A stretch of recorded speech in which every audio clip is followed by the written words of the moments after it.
जय हिंद, वंदे मातरम। बहुत बहुत स्वागत है आपका टीम निष्ठा पर। तो आज हम टॉपिक पे डिस्कशन करेंगे कि क्या डेथ पेनल्टी होनी चाहिए या नहीं होनी चाहिए। दुनिया के बहुत सारे देशों ने डेथ पेनल्टी को अबॉलिश कर दिया है, ये कहते हुए कि ये अपने आप में एक हीनियस एक्ट है कि किसी से आप उसका जीने का अधिकार ले रहे हो। इसको अबॉलिश कर देना चाहिए। मॉडर्न सोसाइटी में इसकी जगह नहीं है। इसको लेकर बहुत क्लियरली डिवाइडेड ओपिनियन मिलता है। आपके भी मन में सवाल हो सकता है कि नहीं, ये कैपिटल पनिशमेंट होना चाहिए, डेथ पेनल्टी होना चाहिए, एक डेटरेंट के रूप में काम करता है। कुछ लोगों का कहता है कि ऐसा कोई भी हमारे पास एनालिसिस नहीं है, ऐसी कोई स्टडी नहीं है। बहुत सारी स्टडीज हुई जो ये कहती हूं कि हाँ जी, इससे एक डेटरेंस इफेक्ट आता है। तो इसको लेकर क्या ओपिनियन है, ये आपका सीएपीएफ पेपर 2 आर्गुमेंट राइटिंग के लिए बहुत इंपॉर्टेंट है। एनडीए और सीडीएस के लेक्चरर टॉपिक के लिए इंपॉर्टेंट है, और इन जनरल भी ये टॉपिक सिविल सर्विसेज के ऐसे टॉपिक के लिए भी काफी इंपॉर्टेंट है। तो इस पे आज हम चर्चा करेंगे, ब्रीफ से डिस्कशन करेंगे। शुरुआत करते हैं सेशन की। इसके प्रॉस एंड कॉन्स देखेंगे और आखिरी में इसका कंक्लूजन देखेंगे। चलिए, तो पहले शुरुआत करते हैं arguments in favour of capital punishment as a deterrent. कि ये एक डेटरेंट है। डेटरेंट का मतलब कि कहीं ना कहीं डेथ पेनल्टी होगी हीनियस क्राइम्स को लेकर, तो जो क्रिमिनल है या कोई भी एक एलिमेंट है, एंटी सोशल एलिमेंट है, उसके मन में एक डर पैदा होगा। और वो डर, जैसे कहते हैं कि डर का जो होना जरूरी है, इससे सोसाइटी में जो हीनियस क्राइम्स हैं वो कहीं ना कहीं रुकते हैं। तो इसको लेकर हमेशा से एक, कह लीजिए, थ्योरीज रही हैं, आर्गुमेंट्स रहे हैं। तो सबसे पहला जो आर्गुमेंट दिया जाता है डेटरेंस थ्योरी का, कि कहीं ना कहीं एक पोटेंशियल डर रहता है। देखिए, इस बात को अगर हम सिंपल भाषा में इस तरीके से समझें, एक किसी भी व्यक्ति में मरने का डर जो है, ठीक है, डेथ का जो डर है वो हमेशा रहता है। कि ये हम हमेशा से देखते आए हैं कि अमर होने की इच्छा रहती है। तो डर, जो मौत का जो डर है, वो कहीं ना कहीं जब उसको, इस एक व्यक्ति को पता है कि इस पर्टिकुलर क्राइम को करने से मुझे मौत की सजा हो सकती है, तो वो कहीं ना कहीं उस काम को करने में डटर होगा, उस काम को करने के लिए साहस नहीं जुटा पाएगा। ये सीधा सीधा एक, कह लीजिए, एक बेसिक ह्यूमन टेंडेंसी है, ह्यूमन फिनोमिना है, जो यहां पर काम करता है हीनियस क्राइम्स को रोकने के लिए। ठीक है जी। नेक्स्ट आता है क्लोजर फॉर विक्टिम्स फैमिली। के देखिए, विक्टिम जो है, जिसके साथ वो कृत्य हुआ है, हीनियस क्राइम हुआ है, उसके लिए जो वो लाइफ टाइम का, देखिए, एक पर्टिकुलर इवेंट किसी एक फैमिली के लिए वो एक इवेंट नहीं है, वो जिंदगी भर का दुख है। और वो हमेशा उसको ये फील होता है कि हमारे साथ ये गलत हुआ, और उसके कंसिक्वेंसेस वो पूरी जिंदगी, वो परिवार पूरी जिंदगी जो है फेस करता है। तो एक हमेशा के लिए उनको जस्टिस की फीलिंग जो है यहां पर आती है कि हाँ, जिस व्यक्ति ने वो काम किया, वो उसके साथ जो है, उसको डेथ पेनल्टी मिली, उसको कैपिटल पनिशमेंट मिली, और हमारे साथ न्याय हुआ। ठीक है, वो एक चैप्टर क्लोज होता है, so that they can move forward. ठीक है, तो ये एक बहुत इंपॉर्टेंट है, closure for victims family. Next आता है रेट्रीब्यूशन। देखिए, रेट्रीब्यूशन हमेशा से इस तरीके से देखा गया है कि an eye for an eye. ठीक है, दो, अब ये कहा जाता है an eye for an eye makes the whole world blind. But simple सा है कि आपने अगर ये काम किया, जैसा कि एंशिएंट और मिडिवल सोसाइटीज में होता था, तो अगर किसी ने चोरी की तो उसके हाथ काट दिए गए। Not exactly this kind of thing will happen in the modern society, but the idea here is कि कहीं ना कहीं उसको, जो उसने वो काम किया, उसकी सजा, उसके अकॉर्डिंग सजा उसको मिलनी चाहिए। ठीक है, रेट्रीब्यूशन जो है वहां पर होना चाहिए। ठीक है, नेक्स्ट आता है आपका पब्लिक सेफ्टी। कुछ लोगों का यह भी कहना है, उसमें तर्क ये दिया जाता है कि कुछ ऐसे एंटी सोशल और एंटी नेशनल एलिमेंट्स हैं जिनको सुधारा नहीं जा सकता। ऐसे एलिमेंट्स को एलिमिनेट करना सोसाइटी में से, क्योंकि ऐसा देखा गया है कि they become a serial killers, they become a serial offenders. वो, उनको अगर रिफॉर्म करने की कोशिश की जाती है, और फिर जो है सोसाइटी में उनको लाया जाता है, ताकि वो सोसाइटी का एक मेन स्ट्रीम सोसाइटी का हिस्सा बन सकें, पर ऐसा नहीं होता, और उनको एलिमिनेट करना सही है। और इससे अगेन, इससे जो है एक सोसाइटी में ऑर्डर बना रहेगा। अगर वो सोसाइटी के ऑर्डर को फॉलो नहीं करता व्यक्ति, that person should be eliminated. ठीक है, तो इसके तर्क में ये पॉइंट जो है दिया जाता है। एंड अगेन, जो व्यक्ति ये कहते हैं कि ह्यूमन राइट्स की बात करते हैं, जिन्होंने ये क्राइम किया है, तो सीधा सीधा उस पर भी एक जो है क्वेश्चन मार्क किया जाता है कि उन विक्टिम्स के भी तो ह्यूमन राइट्स थे, ठीक है, जिसपे मान लीजिए एसिड अटैक हुआ या जो मान लीजिए sexual assault, aggravated sexual assault हुआ, ठीक इस तरीके के जो विक्टिम्स हैं उनके भी तो ह्यूमन राइट्स हैं। अगर एक व्यक्ति ने उनके ह्यूमन राइट्स का वायलेशन किया है तो हम उनके ह्यूमन राइट्स के बारे में क्यों सोच रहे हैं? तो ये भी जो है एक बहुत स्ट्रांग तर्क यहां पर दिया जाता है। नेक्स्ट एक और पॉइंट है जो कि बहुत ज्यादा वो नहीं है, कह लीजिए बहुत ज्यादा सॉलिड पॉइंट नहीं कह सकते, बट हाँ ये पॉइंट भी रखा जाता है कॉस्ट का भी, कि एक व्यक्ति जो है जो कि एक anti social anti national element है, अगेन सीरियल ऑफेंडर है, सीरियल किलर है, उस पर आप इन्वेस्ट क्यों कर रहे हैं, उस पर जो है उसको आपने जिंदा क्यों रखा हुआ है? इट इज बेटर कि उसको डेथ सेंटेंस दी जाए, that is cheaper for the government, ठीक है, वो पैसा जो है आप और कामों में लगा सकते हैं, ठीक है, ये पॉइंट भी जो है यहां पर रखा जाता है। ओके, नेक्स्ट आता है argument against capital punishment as a deterrent, ठीक है। अगेन जब तक आप इस वीडियो को अभी यहां तक देख रहे हैं, आई नो बहुत सारे लोगों के माइंड में बहुत सारे मिक्स थॉट्स आ रहे होंगे कि कुछ लोग कह रहे होंगे कि हाँ बिल्कुल ठीक है, कुछ लोग कह रहे हैं नहीं। तो एग्जैक्टली यहीं पर आपसे वो आपका ओपिनियन भी जानना चाहता है और आपको दोनों ही व्यू पॉइंट्स को समझना है, एज अ अवेयर सिटीजन दोनों व्यू पॉइंट्स को समझना है और दोनों व्यू पॉइंट्स आपके वहां पर आने चाहिए, ठीक है। आखिरी में मैं कंक्लूजन भी इसका रखूंगा।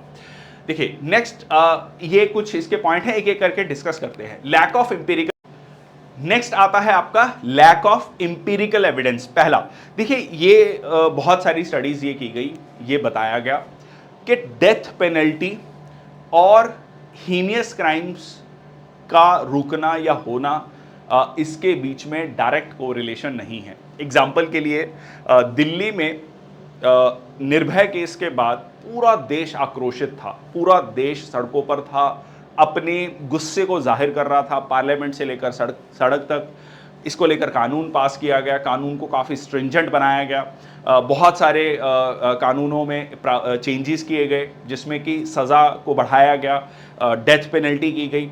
बट क्या उसके बाद, इस बात को 10 साल से ज़्यादा हो चुके हैं, तो क्या जो है हीनियस क्राइम्स रुक गए? अगर हम एग्रेवेटेड सेक्सुअल असॉल्ट की ही बात करें, क्या वो उस तरीके के जो भी केसेस हैं, बहुत सारा डाटा ये भी कहता है कि कई जगह वो केसेस बढ़े हैं, कम होने के बजाय बढ़े हैं। तो सीधा सीधा ये कोई इंपेरिकल एविडेंस नहीं है कि डेथ पेनल्टी से एक डेटरेंस इफेक्ट आता है, ठीक है। ये जो है इसके कह लीजिए इस आर्ग्यूमेंट में ये कहा जाता है, जब ये कहा जाता है कि कैपिटल पनिशमेंट को अबॉलिश कर देना चाहिए, कैपिटल पनिशमेंट नहीं होनी चाहिए, डेथ पेनल्टी नहीं होनी चाहिए, तो ये पॉइंट जो है बहुत पुरजोर तरीके से रखा जाता है। नेक्स्ट आता है रिस्क ऑफ रॉन्गफुल एग्जीक्यूशन। ऐसा हो सकता है कि कोई रॉन्गफुल एग्जीक्यूशन हो, कोई हो सकता है कि कोई व्यक्ति किसी गलत तरीके से फ्रेम हो या उस पर्टिकुलर इवेंट पे वो वहां पर हो, बट एक्चुअल में उसने वो एक्ट ना किया हो और इस तरीके से उसको एग्जीक्यूशन हो और बाद में पता लगे कि ये किसी गलत व्यक्ति को सजा दे दी गई है। और हमेशा से मॉडर्न, अगर हम ज्यूरिस्प्रूडेंस की बात करते हैं, मॉडर्न लॉ की बात करते हैं, तो वो हमेशा ये कहता है कि एक सही व्यक्ति को सजा देना ये काफ़ी काउंटर प्रोडक्टिव रहता है पूरी सोसाइटी के लिए, और फिर वो एक कहीं ना कहीं गलत प्रेसिडेंट सेट करता है। इस तरीके से रॉन्गफुल एग्जीक्यूशंस हो सकती हैं, किसी सर्टन फॉर सर्टन मोटिव्स कुछ लोगों को जो है फ्रेम किया जा सकता है। सो ये अपने आप में एक रिस्क है रॉन्गफुल एग्जीक्यूशंस का, ठीक है, कि वे हो सकता है। नेक्स्ट है मॉरल एंड एथिकल कंसर्न्स। देखिए मॉरल एंड एथिकल कंसर्न्स में सीधा सीधा ये आता है कि एक मॉडर्न सोसाइटी जो है, जब हम मॉडर्न सोसाइटी की बात कर रहे हैं, एंशिएंट और मेडिएवल सोसाइटी से हम आगे उभर चुके हैं, हम रिफॉर्मेटिव जस्टिस की बात करते हैं, किसी व्यक्ति को रिफॉर्म करने की बात करते हैं मॉरली और ethically. Again crime and criminal are two different things. ये कहा जाता है रिफॉर्मिस्ट लाइक ज्यूरिस्प्रूडेंस में, रिफॉर्मिस्ट एटीट्यूड में, कि एक व्यक्ति कुछ बहुत सारे रीजंस होंगे, उसका बैकग्राउंड बहुत सारी चीजें हैं, उसकी वजह से उसने वो एक्ट किया, अगर उसको अलग कर दिया जाए, क्राइम और क्रिमिनल को अलग तरीके से देखना चाहिए, उसको पनिशमेंट मिलनी चाहिए क्राइम के लिए, but hate the crime not the criminal. तो ये जो है पॉइंट यहां पर मॉरल और एथिकल कंसर्न्स में दिया जाता है। नेक्स्ट आता है racial and socio economic disparities. देखिए ये देखा गया है, मतलब ये भी अगेन स्टडी कहती है कि जब इस तरीके की हीनियस क्राइम्स में डेथ पेनल्टी होती है तो कहीं ना कहीं लॉ जो है बायस्ड है और ज्यादा एग्जीक्यूशंस होती हैं रेशियल जो कह लीजिए माइनॉरिटीज हैं या जो सोशो इकोनॉमिक वर्ग में सामाजिक और आर्थिक रूप से कमजोर हैं, उनको ज्यादा जो है इसका ब्रंट झेलना पड़ता है, या कह लीजिए उनकी एग्जीक्यूशन ज्यादा रहती हैं विज़ावी अदर कम्युनिटीज। ऐसा अगेन अक्रॉस द वर्ल्ड बहुत सारी स्टडीज में देखा गया है और इसके चांसेस भी ज्यादा हैं कि उन पे जो है कानून का जो रवैया है वो ज्यादा स्ट्रिक्ट हो। नेक्स्ट आता है रिहेबिलिटेशन पोटेंशियल। क्या उस व्यक्ति को रिहेबिलिटेट नहीं किया जा सकता? क्या वो रिहेबिलिटेशन पोटेंशियल नहीं है? अच्छा, ये भी देखा गया है कि life imprisonment becomes a serious punishment for the person than the you can say the death penalty. उसका रीजन ये है कि लाइफ इंप्रिजनमेंट के समय पर like when there is a solitary confinement, when there is a death penalty, that person try to think कि उसने क्या किया। जैसे कहते हैं ना कि एक पर्टिकुलर समय पे सोचना, इस चीज को बहुत इंडिपेंडेंट तरीके से आप इवेल्युएट कीजिएगा ये सारे के सारे पॉइंट्स को। तो जब वो व्यक्ति सोचेगा और उसके मन में कहीं ना कहीं उसको ये समझ आएगा कि उसने क्या एक्ट किया है और क्या उसने गलती की है जिसकी सजा वो हर दिन भुगत रहा है, और इस तरीके से कहीं ना कहीं जो वो रिफॉर्मिस्ट एटीट्यूड है वो उसमें देखने को मिलेगा, वो रिहेबिलिटेशन पॉसिबल हो पाएगा। उसको हम एक फ्यूचर में एक पोटेंशियल ह्यूमन रिसोर्स की तरह देख सकते हैं जो मेन स्ट्रीम में जाकर अच्छा काम कर सकता है, उसमें वो पोटेंशियल है। किसी कारणवश अगर वो किसी क्रिमिनल एक्टिविटी में था तो वो फ्यूचर में क्यों ना मेन स्ट्रीम सोसाइटी का हिस्सा बनने का उसको एक मौका मिलना चाहिए, ठीक है, उसको एक चांस जो है मिलना चाहिए। अब सवाल आता है इस चीज को हम अगर कंक्लूड करते हैं तो कंक्लूजन में हम ये लिख सकते हैं, अगेन जैसा कि Supreme Court, honourable Supreme Court भी कहता है कि rarest of the rare cases में ही डेथ पेनल्टी दी जाती है, बहुत रेयर है और इसी प्रिंसिपल को फॉलो किया जा सकता है। और इस तरीके से डेथ पेनल्टी को सर्टन बहुत एक्सेप्शनल केसेस में ही, सर्टन क्राइम्स में ही रखा जाए और उसके बाद भी जो है एक्सेप्शनल सर्कमस्टांसेस में, rarest of the rare cases में डेथ पेनल्टी को देना जो है पॉसिबल हो सकता है। बट ये यहाँ पर एक सोच भी बदलने की ज़रूरत है, रिफॉर्मिस्ट एटीट्यूड की ज़रूरत है। जैसा कि आजकल जेल्स को सुधार घर भी कहा जाता है, कहीं ना कहीं एक एटीट्यूडनल चेंज लाने की ज़रूरत है सोसाइटी में। इसका इस तरीके से हम इसको कंक्लूड कर सकते हैं। ज़रूर बताइएगा कमेंट सेक्शन बॉक्स में कैसा लगा ये वीडियो आपको और क्या पॉइंट्स हैं आपके भी, आपका क्या थॉट प्रोसेस है, बिल्कुल फेयरली लिखिएगा कमेंट सेक्शन बॉक्स में, क्योंकि इस पे अगेन जैसे मैंने आपको शुरुआत सेशन में बोला कि बहुत क्लियरली दो तरीके के ओपिनियंस हैं, ठीक है, बहुत क्लियरली दो सेट ऑफ ओपिनियंस आपको मिलते हैं। एक कहते हैं कि नहीं बिल्कुल होना चाहिए, एक कहते हैं कि बिल्कुल खत्म हो जाना चाहिए, एक काइंड ऑफ मिडल पाथ है। बट आपका क्या मानना है, आपका क्या कहना है और आप क्या सोचते हैं इसके बारे में जरूर लिखिएगा कमेंट सेक्शन बॉक्स में। बहुत बहुत धन्यवाद, थैंक यू सो मच।